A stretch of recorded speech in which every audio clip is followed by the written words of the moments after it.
Welcome to this sample audio clip, which comes from the conversation series featuring Multihull pioneer Jim Brown. In this segment, Jim interviews sailor and designer Barry Choy on various topics, including his father's role in the development of modern multihulls and new developments currently being considered for these types of craft. To find out more about this historic multihull-oriented audio series, please visit us at www.outrigmedia.com.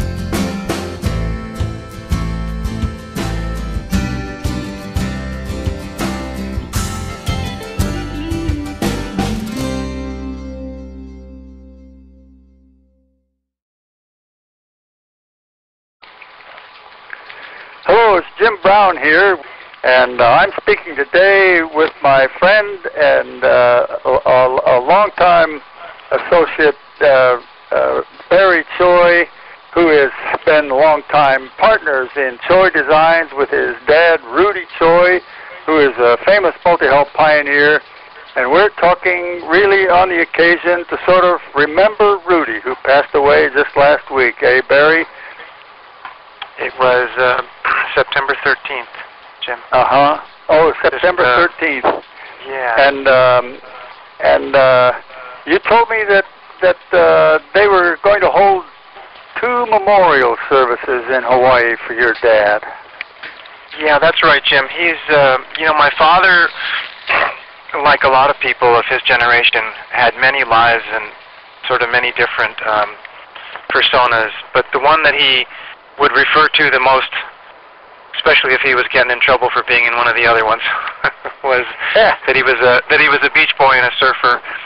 So his wish that we're going to fulfill was to have his ashes scattered right off Waikiki, where he spent most of his childhood and early adulthood, until he ran off to fight in World War II, and then ended up, after being in California for a couple decades, coming back home here to Honolulu, and that's where he's gonna stay. The other service isn't scheduled yet, and that is a service at the National Memorial Punch Bowl Cemetery, because as a veteran he's entitled to military burial with honors. So he's gonna sort of be remembered in 2 places. Well, my gosh, I must say the way I remember him was as such a gentleman and extremely articulate, both verbally and in writing, and he was always very gracious, generous, giving, willing to share design information with me. And the time or 3 that I came through Honolulu on my way going and coming from my projects in the Pacific, I always stopped and had a great visit with Rudy. And it was at that time, Barry, on one of those occasions when I met you. You were playing the guitar in a dance band on board of one of the 80-foot starter catamarans that you guys were operating at that time. Yeah, well, it was better than working for a living at that time. I'll tell you a funny story, which I don't know if you'll be able to keep in the final interview. When I met Dick Newick face to face for the first time in Mystic, Connecticut, which you had organized a few years ago. Oh yeah. And I asked him what happened the first time. First of all, he said, your dad and I were good friends, and I really admire him and all that. And I said, well, thanks, Dick. So what was it like the first time you met my dad? And he laughed and said he called me a son of a bitch. Which, if you know my dad, especially from the early days, would make perfect sense. He was a person of very, very strong opinions and convictions, but he could always support those convictions with logic. At the same time, he was very, very passionate and very, very emotional at some times, as you know, Jim. He was a stalwart evangelist for multi-hulls.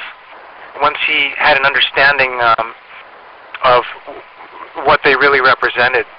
He never wavered in his belief that they were superior to any other kind of craft, and that eventually, someday in the future, he didn't know when exactly, but he hoped it would be sooner than later, the rest of the world would recognize that, because most of his life he was sort of like a salmon swimming upstream, and there was a small and very loyal, and you're obviously one of those members, but very small and loyal, yet loyal multi-hull following, or wingnut sort of people, or propeller heads as they used to call them.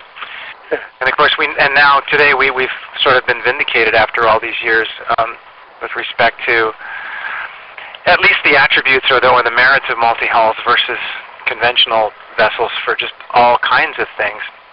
And I have to say, in all honesty, that my dad foresaw nearly all of that. He saw them in passenger use. He saw them in military use. His first design firm, CSK, actually did a catamaran project with General Dynamics in the early 60s.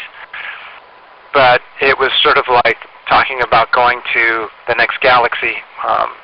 It just, for the conventional military establishment, it was just too far, too fast. And needless to say, it took about 50 years for them to come around, but eventually they have come around. So well, they sure have, but that's about what it took, Barry. We used to think that back in the 50s and 60s, we used to think that multi-hulls were going to take over the world in 5 years, and it's only taken 50. But right now, we have the official yacht of official yachting, the America's Cup, is a catamaran. And I'm sure that would really please your dad. Yeah, definitely it would. And, if you look around you, a lot of the leading-edge military craft and some of the even mainstream vessels that have been adopted by the Navy are basically trimarans and catamarans. Absolutely. A lot of the heavy lift and high-speed ferries throughout the world, everywhere, in Asia and all over Europe and Scandinavia, they're all catamarans. Yeah. And so it is kind of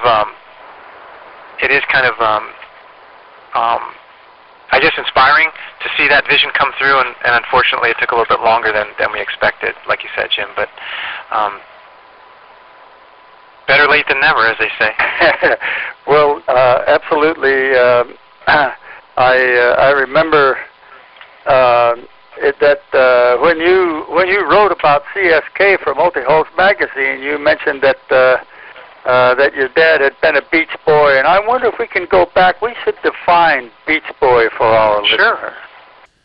Thanks for listening. For more like this, or to obtain this complete audio conversation, come visit us on the web at www.outrigmedia.com.